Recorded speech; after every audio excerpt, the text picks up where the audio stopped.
¿Quién no ha tenido la oportunidad o necesidad de acudir a los puestos de comida callejera o a los locales de comida rápida en el país? Yo creo que prácticamente todos hemos probado tacos, hamburguesas, pizzas o alimentos del estilo en la calle. Es casi inevitable. Y aceptémoslo, casi siempre es algo bastante placentero. Pero no todo es positivo, ya que como siempre existen dos caras de la moneda. En este iceberg de 8 niveles nos adentraremos en los rumores, mitos o noticias más crípticas alrededor de la comida rápida en México, así que quédate para conocerlos todos. Nivel 1. Ingredientes KFC. Usuarios en Twitter y Facebook han reportado que, de unos meses para acá, la comida de KFC sabe y se siente diferente. Algunos de ellos han detallado su experiencia.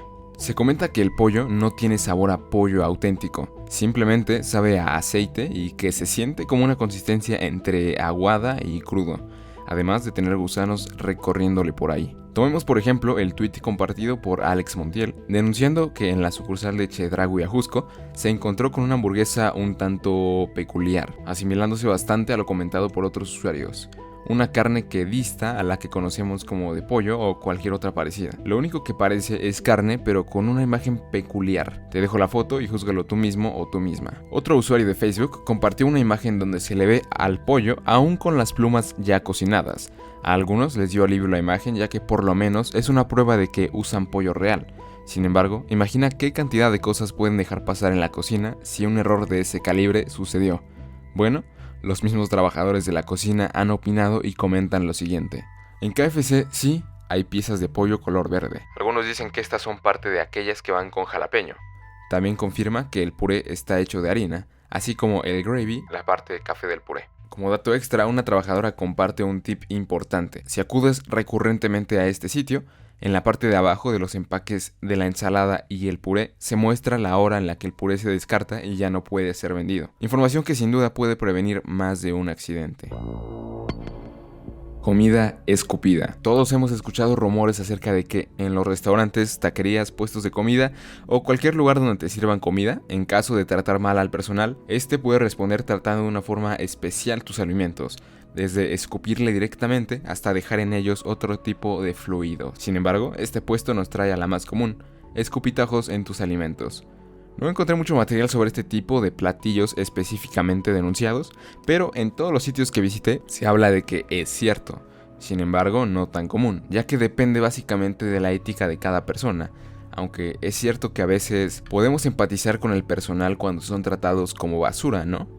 Lo que se han confesado muchos trabajadores del área de comida es que lo más común suele ser que no se laven las manos luego de ir al baño, no darle importancia a los pelos que le pueden caer a los platillos y también, en caso de tirar accidentalmente algún alimento, recogerlo y aún así entregarlo. Pero nuevamente, todos reiteran en que depende de la ética de cada persona. Encontré este curioso tweet de un trabajador de un restaurante que ya no existe, que decía lo siguiente: ¿ya vieron Nosotros los Nobles? Pues apliqué eso de cuando un cliente se pone checho, rao. El gargajo.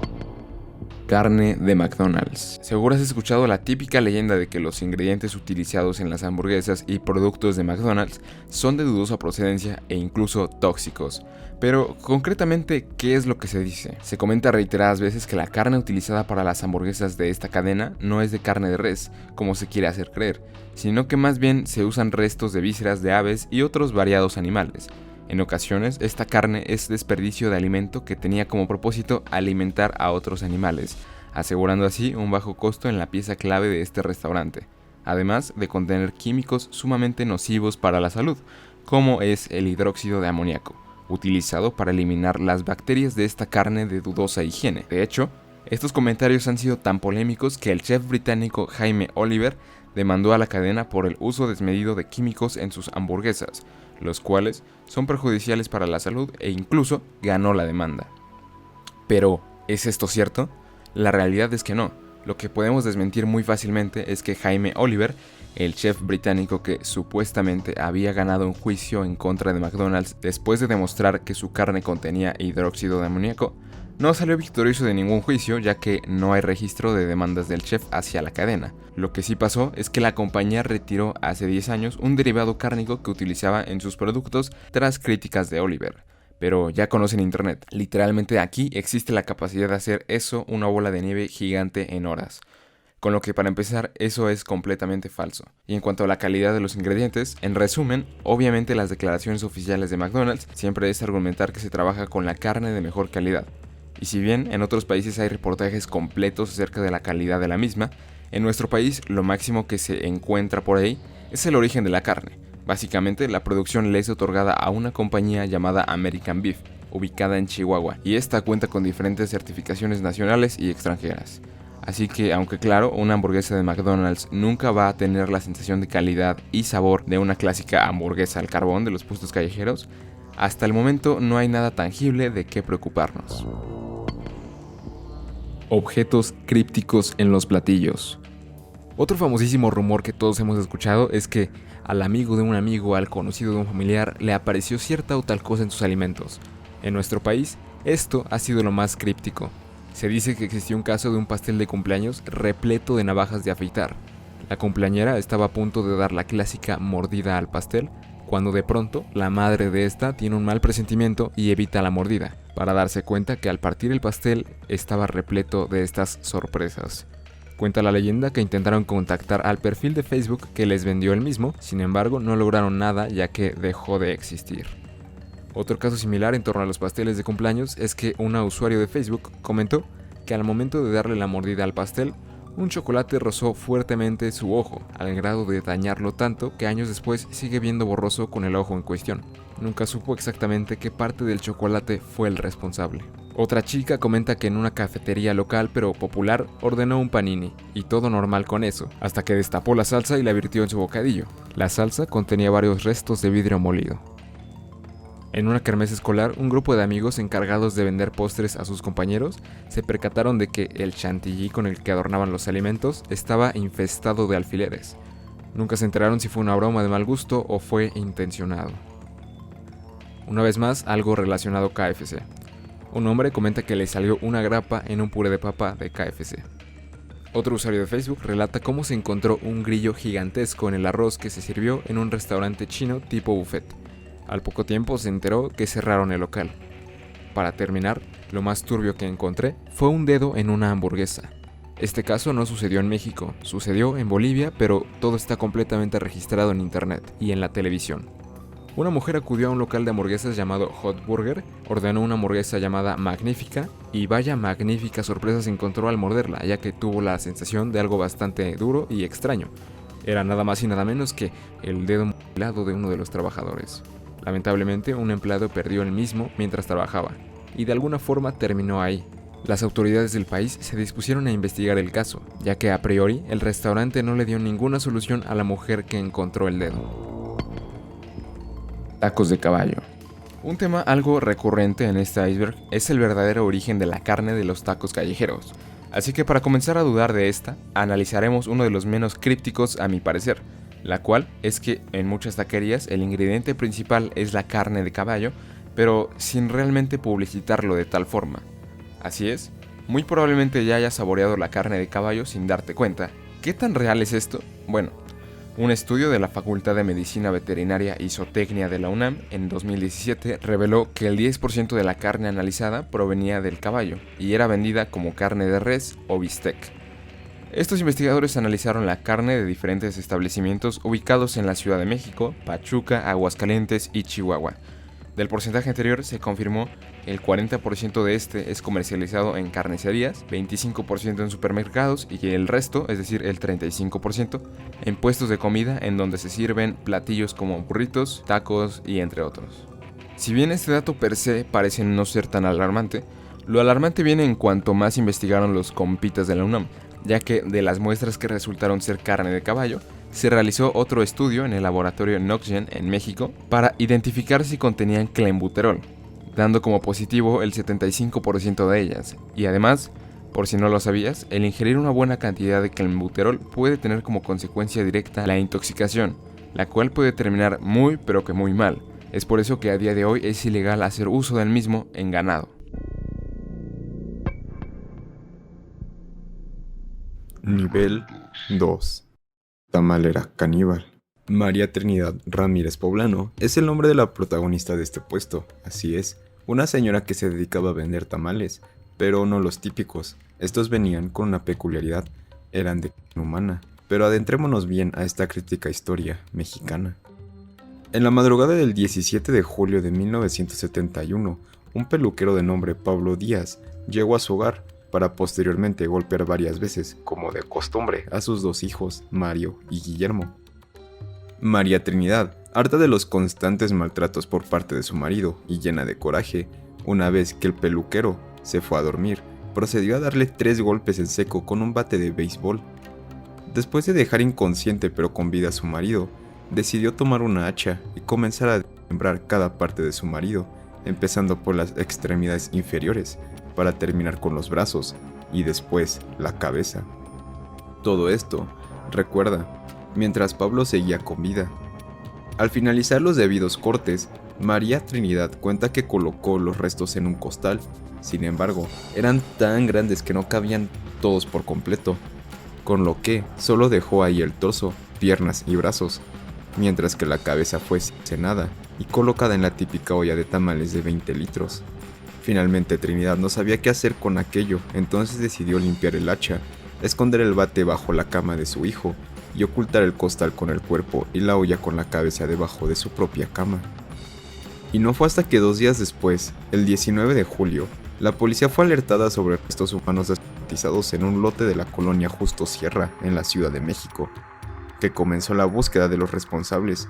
Se identificaron las huellas del cadáver, ya que Pablo Díaz contaba con antecedentes penales y sus datos ya estaban en el sistema, con lo cual los encargados de la investigación dieron fácilmente con la señora Trinidad. Pero de acuerdo a las investigaciones, María no actuó sola, no pudo haber realizado todo lo que declaró ella sola, en tan poco tiempo. Los investigadores sospecharon fuertemente también del yerno de María y de su propio hijo, siendo cómplices tanto del crimen como de ocultarlo y tirarlo por la calle. María Trinidad siempre mantuvo su postura de que ella fue la única responsable y que lo hizo únicamente con el hacha que utilizaba habitualmente para cocinar sus 200 tamales en promedio que vendía, y un bate de béisbol, nada más. Sin embargo, el departamento de investigación encontró signos de asfixia en el marido y también signos que se utilizó un cuchillo y una cegueta para continuar con el desplazamiento. Y aquí hay que aclarar que el hijo que fue señalado como cómplice efectivamente pudo tener una cegueta a su alcance, ya que por mucho tiempo fue carnicero y en ese momento carpintero. Todo parece cuadrar con la investigación. Aún así, más allá de eso, no hubo pruebas certeras. Entonces la única que llevó a cabo su proceso penal en el Centro de Reclusión Femenil de Tepexpan, Xochimilco y en Santa Marta, Catitla, fue María Trinidad Ramírez Poblano, mejor conocida como la tamalera caníbal. Podríamos extendernos mucho más en esta historia, ya que tiene detalles y cosas sin resolver a profundidad, pero para el iceberg en concreto, esa es una de las historias. Si deseas que profundicemos sobre la misma en un video, haznos saber en los comentarios. Como dato extra, Trinidad no fue la única mujer en ser nominada como la tamalera caníbal. Existe también la historia de Anabel Gómez López, una mujer que utilizó los restos de una niña como carne protagonista de sus tamales. Esta historia es casi igual de compleja que la primera, entonces también puede ser dedicada a otro video si te interesa. Tamales de perro. Esta historia, que también contiene tamales como el pues anterior, es menos extensa pero igual de interesante. En una colonia de la Ciudad de México, un hombre vendía tamales y cada que alguien llegaba a preguntar de qué tiene, él contestaba lo siguiente: mole verde, rajas, de dulce, y de perro. Obviamente la gente lo tomaba a broma, nunca se iban a imaginar que realmente fueran de perro, pero fue tan recurrente el suceso que la gente, por seguir el juego, ya pedía tamales de perro. Llegó un momento donde por alguna razón la policía tuvo que investigar y al llegar a su casa efectivamente confirmaron que utilizaba perros como carne para sus tamales, pero se escudaba comentando que él siempre dijo la verdad. Sin embargo, de esta historia no encontré pruebas, por lo menos no recientes, pero lo que sí encontré es una curiosa investigación llevada a cabo en el puerto de Veracruz en el año 2018. Las autoridades se dieron la tarea de investigar las ya acumuladas denuncias hacia un local de tamales, donde presuntamente la carne era de perro. Esto se notaba porque tenían huesos, como costillas, de un tamaño muy peculiar, que ni el cerdo ni la res tienen. Después de esta investigación, el regidor de Veracruz, Juan de la Cruz Sánchez, confirmó que sí se preparaba el alimento con carne del animal en cuestión. Ante la situación, las autoridades sanitarias cancelaron los permisos para la venta de alimentos permanentemente en el local señalado. La vainilla no es natural. Todos hemos probado la vainilla, ese sabor dulce y sumamente agradable al olor y al sabor. Bueno, seguramente has pensado, como nosotros antes de este iceberg, que el sabor a vainilla de los helados, las bebidas y en general cualquier saborizante de vainilla viene en efecto de la vaina o chaucha de la vainilla. Sin embargo, desde el siglo pasado, esto no siempre es así y tiene un origen más bien grotesco. El sabor a vainilla también tiene su origen en el castoreo, un producto natural que se da a partir de una secreción de las glándulas anales de los castores, que es utilizada por dichos animales para aciclar su pelaje y hasta marcar territorio. Así es, el sabor a vainilla, desde hace mucho tiempo, se ha obtenido recolectando la secreción de los anos de los castores, pero no te preocupes, realmente no es peligroso ya que no es la caca per se de los animales. Así que es reconocido como seguro, según la Administración de Alimentos y Medicamentos de Estados Unidos, FDA, entidad que lo cataloga como un aditivo alimentario. Tacos de perro y gato. Otro clásico del país, que si tacos de suaperro, que si este taquero agarra a los perros atropellados, etc. Siempre ha circulado la leyenda de que los taqueros se esmeran en entregar algo que no es lo que están ofreciendo, dando origen hacia la venta de carne de perro y de gato, sin que nadie lo sepa realmente. Pero, ¿qué hay al respecto en la vida real? En el año 2022, en abril específicamente, en la colonia Mariano Escobedo en Tultitlán, Estado de México, 2 hombres fueron detenidos por criar perros para después utilizar su carne en un negocio de tacos en la esquina principal de la estación de metro Tacuba. Vecinos denunciaron que había un olor bastante penetrante en la zona que se incrementaba con el calor, el cual salía de un domicilio ubicado en la calle Sostenes Rocha. Los detenidos fueron identificados como Julio César N. y Jorge N., quienes fueron trasladados a la Fiscalía de Cautitlán Izcalli, donde enfrentan cargos por maltrato animal y salubridad. Además del aroma, las sospechas en torno a la venta de carne de perro para consumo humano se desataron, pues los pobladores señalaban que desde hace 10 años 2 hombres entraban y salían del lugar vestidos con botas y mandil. Dentro de la vivienda había una gran cantidad de perros y los reportes de desaparición de canes en la zona había aumentado. Es así como la Fiscalía Regional acudió al llamado vecinal y descubrieron que en la vivienda había casi 40 perros, en condiciones de vida insalubres, así como huesos de perros y ácido mauriático. Con respecto a la segunda criatura del puesto, los mininos, en el año 2015, en la colonia 5 de Mayo de Culiacán, Sinaloa, se hizo viral un puesto de tacos, ya que se empezó a correr el rumor de que ahí la carne era de gato. Además de que ese mismo año, un cadáver de gato fue encontrado colgado en un semáforo por el Boulevard Ciudades Hermanas que decía lo siguiente: Tacos el cuñado, yo vendo tacos de gato, no de res. Enyerbaste uno de mis hijos, vende tacos de res, no de gato, cabrón. Sin embargo, el dueño del local salió inmediatamente a desmentir el mensaje. Es una broma de mal gusto que alguien me hizo, no sé qué otra cosa pudo haber sido. Finalmente, algunos detalles para identificar la carne de perro son: si la carne es muy grasosa. La carne de perro contiene mucha grasa que se libera al momento de ser cocinada. Fuerte olor de la carne. Suele tener un olor muy fuerte y penetrante comparada con la de res o de cerdo. Textura pegajosa. Si el alimento se pega muy fácil a la tortilla o a tu paladar, es otro signo. Consistencia muy dura al comer. Al masticar percibes una dureza distinta a la común. Taquería Los Cuñados. Es un poco irónico que el nombre de la taquería del puesto pasado han sido Taquería Los Cuñados, pues este puesto es sin duda el más ameno y sencillo de todo el iceberg, ya que a lo que hace referencia el nombre de esta taquería es que prácticamente son tacos que puedes encontrar en cualquier lugar del país, a cualquier hora y de una calidad bastante confiable. Evidentemente no son una franquicia ni mucho menos, solo una curiosa casualidad de nuestro país. Nivel 3. Triple de ventas de alitas en el Super Bowl.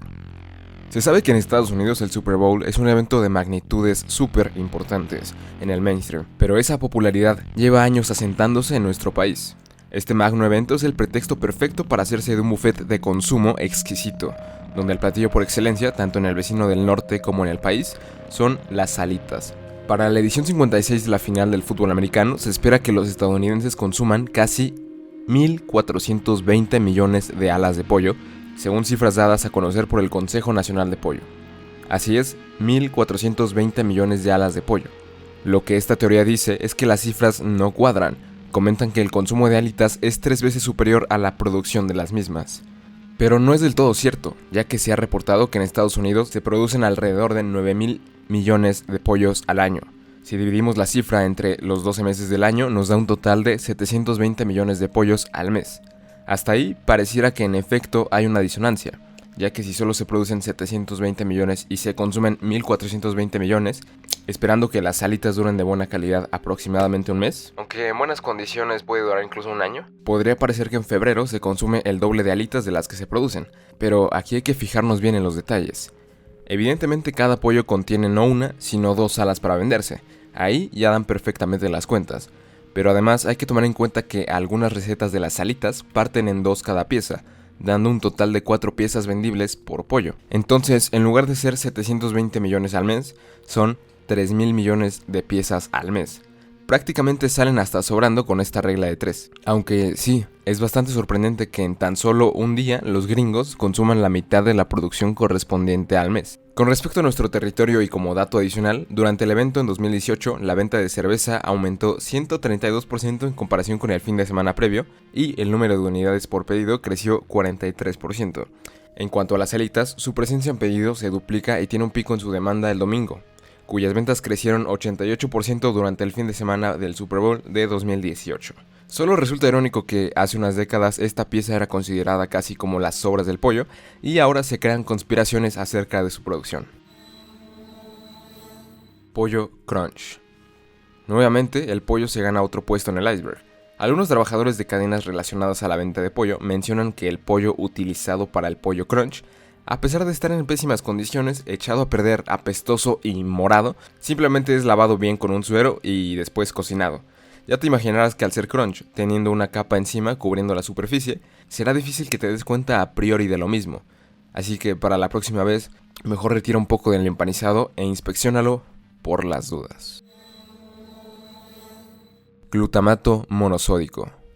Desde hace unos años para acá, ha corrido la leyenda de que las empresas y cadenas de restaurantes utilizan métodos crípticos, aunque no mágicos como los puestos de adelante, para volvernos considerablemente adictos a los mismos, o alargar su tiempo de conservación e incluso reducir costos. Bueno, si hay un ingrediente que se puede achacar todos estos mitos es el glutamato monosódico, un compuesto químico extraído de proteínas y de la fermentación industrial, que tiene como propósito darle más sabor a las comidas, incluso sustituyendo la clásica sal de mesa. Por mucho tiempo yo también creí que este compuesto mítico era ese químico que las empresas utilizaban de forma malévola, y aunque no dudo que existan estos químicos dañinos, realmente no es el caso del glutamato monosódico. El uso del glutamato monosódico se remonta hacia Asia, donde era utilizado en las cocinas clásicas y siendo que la comida china se exportó a todo el mundo, se seguía con la tradición de usar sal y glutamato monosódico en combinación para un sabor más completo, o como lo llaman los japoneses, el quinto sabor, unami, que puede describirse como un sabor salado con gusto a carne o caldo. Todo bien hasta ahí, pero hace unos años sucedió un caso raro. Una persona presentó síntomas de intoxicación luego de acudir a un restaurante de comida china, y después de una rápida búsqueda, esta persona señaló como culpable al glutamato, dando origen al síndrome del restaurante chino, mismo que detallaremos por completo en el nivel 5. Además de estar presente en restaurantes, se encuentra en alimentos como alimentos congelados, mezclas de especies, sopas enlatadas y secas, aderezos para ensaladas y productos de carne o pescado, y se vende en presentaciones como sazonador de mesa. En resumidas cuentas y para no abrumarnos con tecnicismos, el glutamato es de hecho un compuesto natural, presente en la leche, tomates, cañas de azúcar, carne, pescado y en la leche materna de hecho se encuentra 10 veces más que en la de vaca. Y según algunos estudios en laboratorio y en personas, no se encontró diferencias al momento de digerir y absorber el mismo, de forma natural frente a los extraídos. De hecho, algunas veces puede resultar positivo, ya que de utilizarse en combinación con la sal, se puede reducir el sodio de un platillo hasta en un 40%, ya que el glutamato contiene 3 veces menos sodio que la sal. Aún así me gustaría detallarte los supuestos síntomas presentados en casos muy específicos. una sensación de quemazón en la nuca, opresión torácica, náuseas y sudor. Además de todo tipo de enfermedades y síntomas modernos, desde dolores de cabeza o migraña, hasta asma, sobrepeso e incluso cáncer. Nuevamente, no es por idolatrar al compuesto, pero no existe evidencia contundente para creer que es el responsable de ninguno de estos síntomas. Parrilleros propensos a cáncer de pulmón. Se han reportado casos de cáncer de pulmón en los encargados de asar y cocinar a la parrilla a lo largo de todo el país. Incluso se han registrado múltiples muertes en empleados parrilleros, ya que se dice que al estar en contacto con el humo emitido por la carne cocinada, genera que estas personas sean más propensas a adquirir cáncer de pulmón. Esto es hasta cierto punto cierto, ya que es sabido que inhalar por varias horas durante el largo plazo puede ocasionar diferentes tipos de intoxicación directa, pero depende de qué se esté quemando y en qué condiciones. Por ejemplo, es distinto inhalar prolongadamente humo proveniente de plásticos, maderas o combustibles en general, y creo que ahí radica la diferencia principal y más importante, el combustible utilizado para cocinar los alimentos. El humo de los asados, especialmente cuando se crea asando la parrilla con carbón, puede ser una fuente importante de contaminación del aire. La persona que esté asando la parrilla tendrá la mayor exposición a compuestos orgánicos volátiles, pero la mayoría de las personas alrededor de la parrilla estarán expuestas a emisiones nocivas, ya sea inhalándolas o absorbiéndolas a través de la piel. Incluso aquellos que se cuidan de evitar el humo a la parrilla seguirán ingiriendo compuestos orgánicos volátiles cuando coman la carne asada. En cuanto a la absorción directa de los compuestos tóxicos mediante la piel, este tema comenzó a popularizarse después de diversos estudios realizados en China, mismos que ya han sido parcialmente refutados. Y digo parcialmente, ya que aunque no hay suficientes pruebas para decir que a largo plazo el humo absorbido por la piel resulta cancerígeno o peligroso, sí se ha llegado a la conclusión de que entre más alejado se encuentre el parrillero del mismo, así como procurar hacerlo en lugares abiertos y al terminar lavar la piel lo más pronto posible, menos potencialmente dañino puede resultar. Aunque claro, estas condiciones parecen más bien un lujo para muchos trabajadores. Es sin duda un tópico que debería estudiarse más a fondo. Nivel 4. Hueso de muerto. Este puesto no es exclusivo del país, ya que sucede en diversas partes de Latinoamérica. Lo que narra es que diversos puestos de comida utilizan huesos humanos reales para la preparación de los alimentos, utilizándolos como un utensilio más, por ejemplo como una cuchara para revolver, para untar, etc. Esto con el propósito de que la grasa liberada por el mismo genere en la clientela una especie de amarre, y esté prácticamente hechizada y condenada a regresar siempre a ese lugar. En el centro de Colombia, Bogotá, se dice que estos huesos son conseguidos en el mercado más grande de la capital, además de grasa humana que es utilizada para otro tipo de magia. Ahora, específicamente en la Ciudad de México, se comenta que en el mercado de Sonora se pueden conseguir todo tipo de restos, desde animales hasta humanos, y los precios oscilan entre los 35 pesos por un residuo común hasta los 3,000 pesos por un cráneo real. Así que si alguna vez te has sentido atraído extrañamente hacia el sazón de un lugar callejero, quizás la respuesta esté en los huesos. Agua de calzón. Una usuaria de Facebook comentaba que vio algo sumamente extraño en un puesto de garnachas afuera de su universidad. Dice que casi nadie comía en ese lugar, solo paraban ahí taxistas y microbuseros. Una mañana temprano, la chica se encontraba fuera de su universidad, cuando de repente observó en el puesto mencionado a la mujer encargada de bajarse la falda, retirarse la ropa interior y luego mezclarla con la masa que utilizaba en las garnachas. Procedió a colocar una servilleta encima y ocultarlo. Momentos después, la usuaria se acercó al puesto y le dice: ¿Qué pasó, señor? ¿Aplicando la del agua de calzón? En ese momento, la señora intentó negar lo ocurrido, sin embargo fue en vano, ya que no había sido nada sutil. Es entonces cuando le confiesa que lo hace por necesidad, para atraer más gente, y le rogó que no le contara a nadie.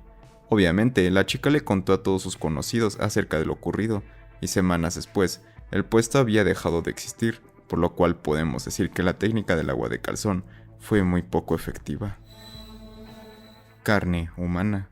La tamalera caníbal, el caníbal de Atizapán, el poeta caníbal, los caníbales de la Guerrero y los mercados de carne humana son tópicos que ya se han detallado en este canal. Así que además de eso, lo más críptico que te puedo relatar en este puesto es lo siguiente. Muchos mexicanos estamos acostumbrados a consumir y adorar el pozole. Ese platillo nacional que usualmente se consume en días patrios, tiene en realidad un origen bizarro en los tiempos prehispánicos. Este era preparado con carne humana. Los mexicas utilizaban básicamente maíz, agua y un pedazo de pierna o muslo de una persona para preparar el pozole, o como se le llamaba en esa época, tlacatloali, que en náhuatl significa maíz del hombre. En el ritual se celebraba el sacrificio de la persona que formaría parte de este pozole prehispánico. Una vez que los guerreros capturaban al enemigo que sería utilizado como ofrenda frente a los dioses, lo entregaban a un sacerdote, el cual rápidamente abría el pecho, sacaba el corazón y lo ofrecía a las divinidades. Posteriormente se preparaba el cuerpo, repartiendo el pozole con carne humana entre los parientes de los guerreros encargados de la captura del enemigo, mientras que al tlatoani le enviaban el muslo, considerada la pieza más preciada. Pero hay que recordar que todas estas descripciones tienen como fuente principal a los españoles, que llegaron a conquistar al pueblo mexica, así que podemos intuir que en su momento se generaron todo tipo de mitos para hacer ver frente a la corona y al papado europeo que América debía efectivamente evangelizarse. Entonces de estos mitos podemos rescatar que sí, en algunos momentos la comunidad prehispánica llegó a practicar la antropofagia, consumiendo la carne de sus enemigos, pero solo en casos de extrema escasez y hambruna, ya que en aquellos tiempos conseguir alimentos para toda una civilización era infinitamente más complicado que hoy en día. Así que como dato curioso, está excelente, pero te invitamos a intentar dejar de ver como bestias a quienes vivían en ese territorio antiguamente. Caca en la comida. Se corre el rumor de que hace unos años afuera del metro Cuauhtémoc en Nuevo León, Monterrey, los puestos de comida estaban infestados de restos de materia fecal. Salubridad realizó un estudio en laboratorio, dando positivo al 90% de los alimentos vendidos en el lugar, motivo por el cual muchas personas reportaban vómito, diarrea o infecciones estomacales luego de consumir algo ahí. Sin embargo, esta noticia es falsa. No hay registros recientes de algo sucedido. Quiero creer que este rumor se originó ya que en 2021, el secretario de Salud del estado de Nuevo León visitó efectivamente la estación Cuauhtémoc para supervisar las medidas de salud relacionadas al COVID-19. Pero no todo es positivo, ya que aunque en este caso en concreto no ocurrió, estudios epidemiológicos han encontrado que en la comida callejera que se vende en algunos lugares del Valle de México hay restos de excremento animal que se expande con el aire. Este estudio afirma que los dueños de animales suelen creer de manera errónea que solo las heces frescas y olorosas pueden presentar un riesgo sanitario, pero en realidad muchos huevos de parásitos que se encuentran en ellas no alcanzan ese estado infeccioso hasta unos días o semanas luego de que el animal haya defecado. La doctora Marta Susana Linares, epidemióloga del Centro Veterinario México, explica que son una fuente de contaminación para otros animales, como para los humanos, pues se deshidratan de tal forma que se pulverizan y el aire empieza a repartir este polvo de excremento que cualquiera puede incluso inhalarlo. Los perros que habitan en azoteas y vías públicas son los que más contaminan, pues no se puede tener control sobre sus actividades y menos sobre sus desechos. Entre las enfermedades más comunes está la sarna que se presenta en la piel y que fácilmente se contrae a través de un ácaro y provoca picor e irritación.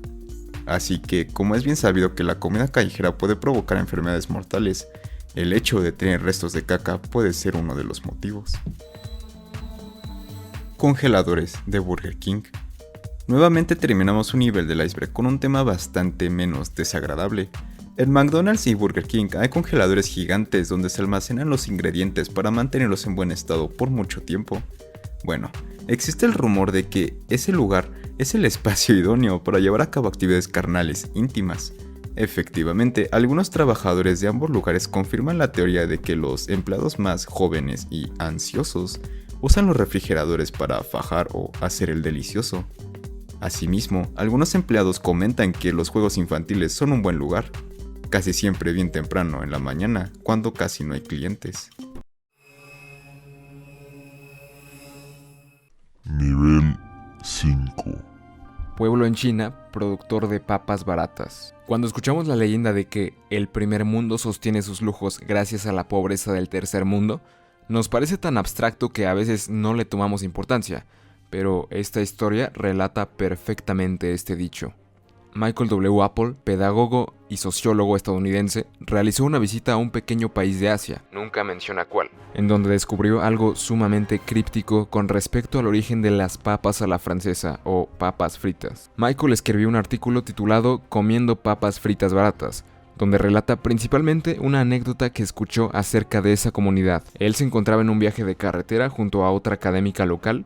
En el camino todo transcurrió con cierta normalidad. El calor extremo se hacía presente y largas horas de viaje, hasta que algo llamó la atención del autor. Este observó que había muchos pedazos de tierra muy grandes completamente abandonados, pero lo sorprendente fue encontrarse con que cada ciertos metros se hallaban carteles clavados en la tierra. Estos carteles contenían una imagen que era sumamente familiar para Michael. Era nada más y nada menos que la insignia de uno de los restaurantes de comida rápida más grandes de Estados Unidos. Cabe recalcar que el artículo fue publicado en 2003, y tanto el panorama físico como social pudo haber cambiado bastante. Pero lo que persiste en gran medida son los reinados de los restaurantes gringos. No menciona explícitamente de qué restaurante se trata, pero con los datos siguientes nos podemos dar una idea. La académica que acompañaba a Michael en su viaje le contó que esos carteles, con ese logo americano, eran directamente los culpables de que en esa localidad no existieran escuelas de ningún tipo ni oportunidades similares. Básicamente, el gobierno de ese país asiático se aventuró en la inversión por parte de extranjeros. Para esto, puso a la venta hectáreas enteras de terreno fértil, sin importar si tenían dueños locales o no, sin importar por cuánto tiempo estas personas habían vivido ahí. El misterioso restaurante decidió invertir y comprar mediante contratos de alta longevidad estos terrenos. Y creo que con esto ya puedes darte una idea de para dónde vamos. Rápidamente adquirieron máquinas, algunos pocos empleados, casi que esclavos por las condiciones laborales del lugar, y se dedicaron a producir papas, mismas que iban directamente a la venta en sus franquicias, logrando así reducir enormemente los costos. Y sí, parece a priori que esto no tiene sentido. ¿Cómo es posible que es más barato viajar miles de kilómetros para producir papas y luego transportarlas de vuelta? La respuesta está en las condiciones laborales de ambos hemisferios del mundo. Mientras que en Estados Unidos, para la nueva década de los 2000, la industria de la agricultura ya había conseguido muchos derechos sindicales. En Oriente era todo lo contrario. No existían reglas que defendieran al trabajador frente al dueño de los medios de producción, por lo cual los costos ahí se reducen enormemente.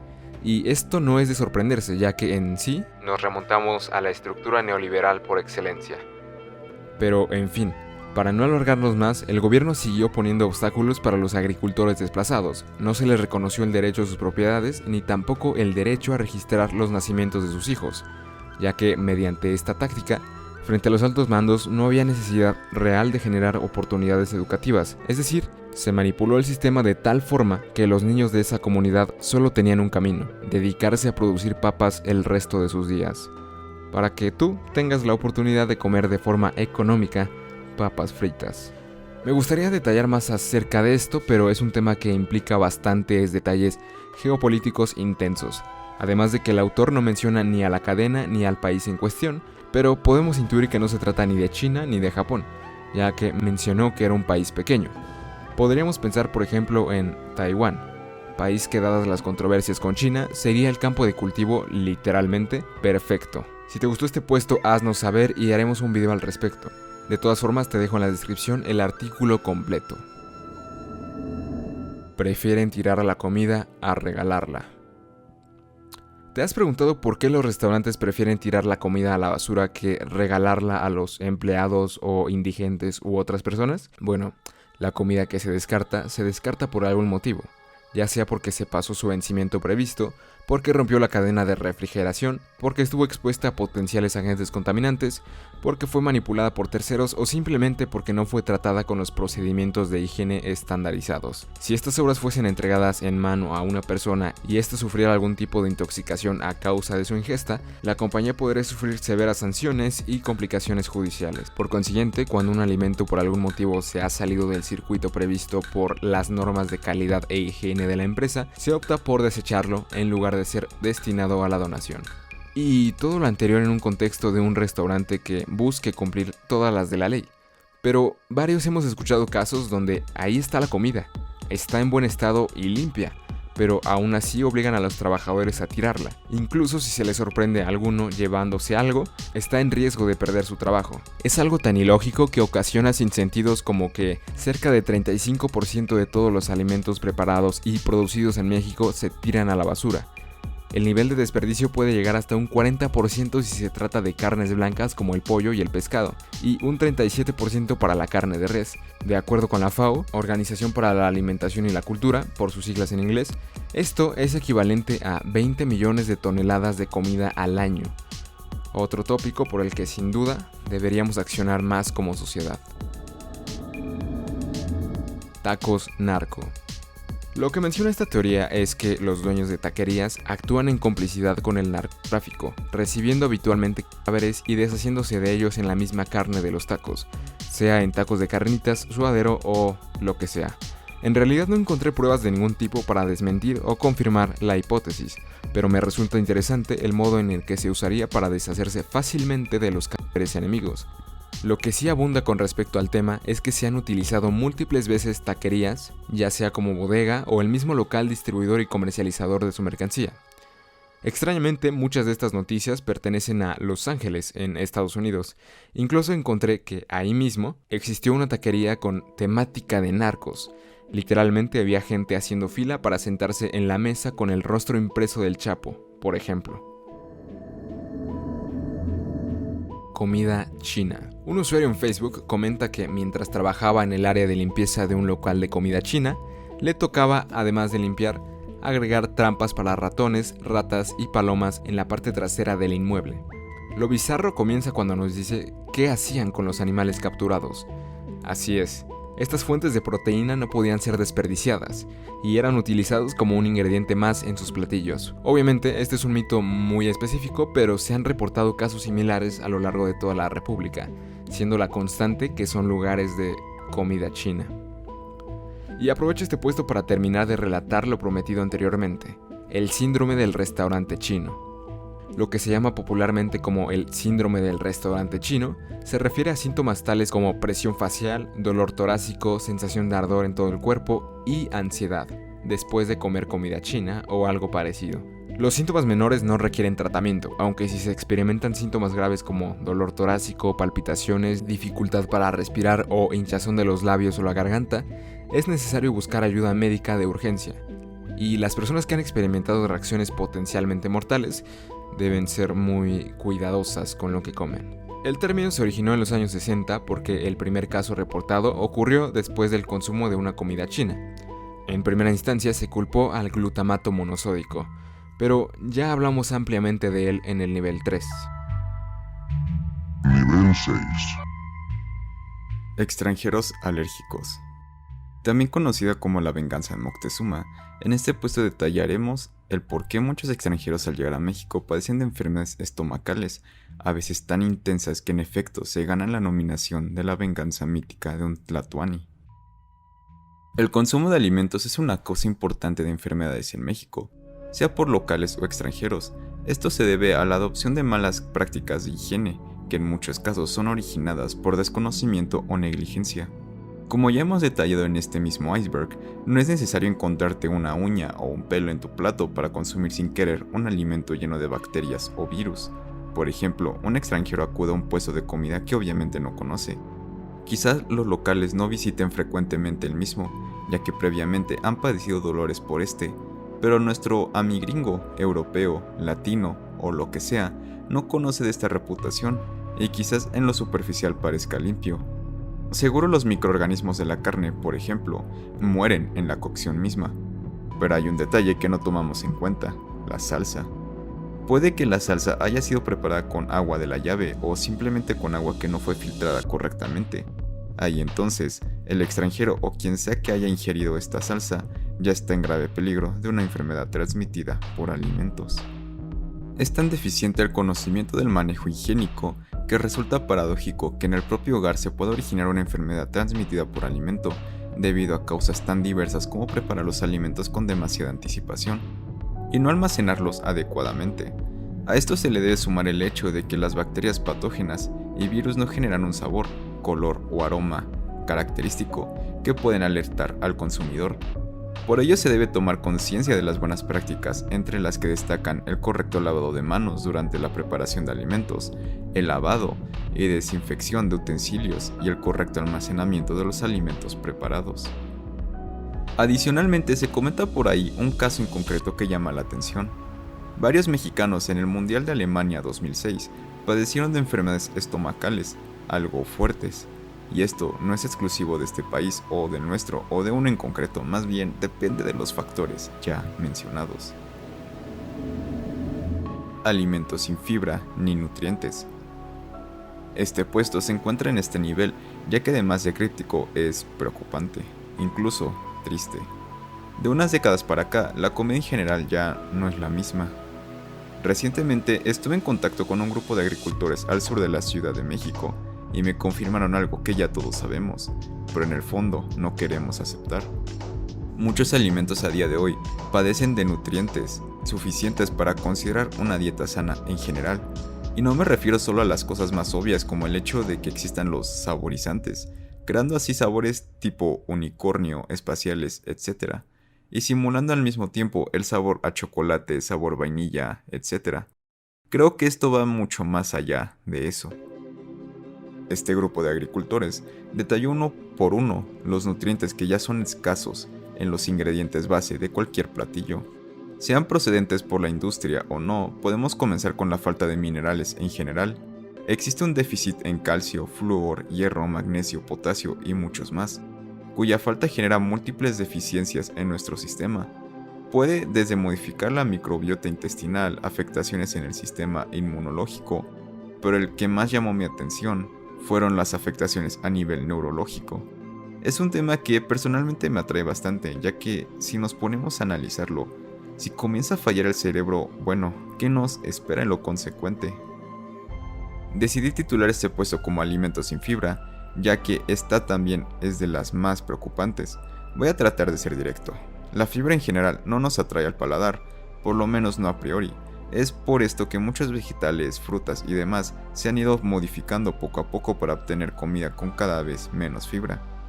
Y así como la falta de nutrientes puede afectar directamente el cuerpo, bueno, la falta de fibra es la cereza del pastel, irónicamente, ya que esta es prácticamente el factor decisivo por el cual el 28% de la población mundial padece obesidad, y que para el 2030 el 36.8% de las personas del país vayan a tener obesidad. Es sin duda un tema alarmante, pero no planeamos preocuparte en este podcast, así que para continuar con la programación habitual, pasemos al siguiente puesto. Bayer es dueña de Monsanto. En efecto, este puesto se conecta directamente con el anterior, y aunque parece igual de terco, es por lo menos interesante hablar del tema.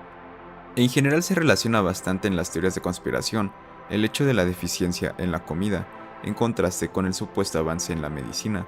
Muchos conspiranoicos teorizan que la medicina hegemónica actual tiene más bien el propósito de lucrar mediante un tratamiento a largo plazo para cada paciente, en lugar de una cura definitiva, que según para muchas enfermedades existe, pero no se tiene la intención, ya que no es negocio.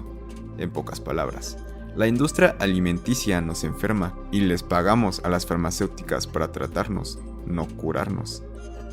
Y ojo, ya que eso se relaciona a su vez con un futuro iceberg hablando sobre la industria farmacéutica. En concreto, la teoría del puesto dice que la farmacéutica Bayer es dueña de la productora de alimentos Monsanto. Ya hemos hablado de Monsanto en otros videos, ya que es una empresa sumamente controversial en lo que a alimentos respecta, por lo que no tuve la intención de dejarla fuera del iceberg. El 14 de septiembre de 2018, la farmacéutica Bayer compraba a la gigante del agronegocio Monsanto por un valor de $66 millones, creando la mayor compañía de agroquímicos y semillas del mundo. Tras meses de rumores, la alemana Bayer y el estadounidense Monsanto confirmaron que esta última aceptó la oferta por $66 millones para fusionarse. El laboratorio multinacional Bayer, líder de la industria farmacéutica, decidió incrementar su línea de negocio en la industria agrícola. A su ya desarrollada rama de agroquímicos se suman ahora más de 2.000 variedades de semillas, cuyas patentes llevan la firma de Monsanto. Bayer contaba en 2016 con alrededor de 117.000 empleados alrededor del globo, mientras que Monsanto tenía 23.000 aproximadamente. con esta fusión, el negocio farmacéutico de la compañía alemana a nivel global pasa a un segundo lugar, representando el 50% de su actividad. Así que sí, esta teoría es completamente cierta. La compañía Monsanto como tal dejó de existir para pertenecer a la empresa fundadora de la aspirina Bayer. Sin embargo, no me quiero extender en cuanto a las polémicas de ambas, ya que como te adelanté, está en preparación un iceberg para profundizar cada aspecto. Pizzas Domino's del metro. Si has viajado en metro, estoy seguro que reconoces esta foto. Es más, casi que la pura imagen nos remonta a los olores que estos emiten. Bueno, pues, desde el 2019 el sistema de transporte colectivo Metro notificó a los dueños de locales la prohibición de elaboración, preparación o procesamiento de alimentos en el interior de los locales, motivo por el cual se solicitó el retiro de los hornos eléctricos en los comercios ubicados en instalaciones del metro. Entre ellos destacan los establecimientos dedicados a la venta de pizzas, pastes y hamburguesas que tienen hornos con consumos excesivos de energía eléctrica y cuyos extractores del aire generan un incremento en la temperatura ambiente superior a los 40 grados centígrados que afecta a los usuarios de este transporte. Así es, desde ese año han desaparecido las pizzas Domino's del metro, pero esto apenas comienza, ya que su desaparición también fue por la salud de los consumidores. Una ex trabajadora de este local comenta su experiencia. En el poco tiempo que estuve contratada en un Domino's dentro del metro, viví cosas crípticas, comenzando desde que tenía un sueldo exageradamente bajo para las horas que laboraba. En ocasiones, cuando un compañero recibió un billete falso, él estaba obligado a pagarle al dueño la cantidad completa, ya que había sido su culpa. Eso con respecto a lo superficial, pero entrando en detalle con la comida. Son sumamente exactos con las cantidades utilizadas. Por ejemplo, en las pizzas individuales de pepperoni se utilizaban siempre 5 pedazos acomodados de la misma manera. Las papotas también deben ser pesadas antes de su venta. Había un ingrediente llamado Dusty que cada una de las pizzas contenía obligatoriamente antes de entrar al horno, pero nadie sabía de qué estaba hecho. Y sí, es cierto que dentro del metro había muchas ratas, mismas que en ocasiones se lograban comer algunas pizzas que se habían quedado preparadas. Lo más bizarro es que una vez vi como una rata se ahogaba en la cubeta del agua utilizada para trapear. Este fue el iceberg de la comida mexicana, esperamos que haya sido de tu agrado. Algunos puestos tuvieron más contexto y pesos que otros, pero siempre con la intención de mantener un buen balance. Queremos agradecer al grupo de Facebook La Sociedad Oculta del Iceberg, ya que fue inspiración para muchos de los puestos en los niveles. Recuerda que si te gustó puedes dejar tu comentario, sugerencia o hate, lo que sea en los comentarios. Lo vamos a estar leyendo. Si quieres que elaboremos videos individuales de los puestos mencionados en este iceberg, no dudes en decirlo en la caja de comentarios. Si nos estás escuchando en una plataforma de audio, recuerda que puedes darnos una review para ayudarnos a posicionar más rápido. Esto fue el podcast del iceberg y te deseamos una noche oscura.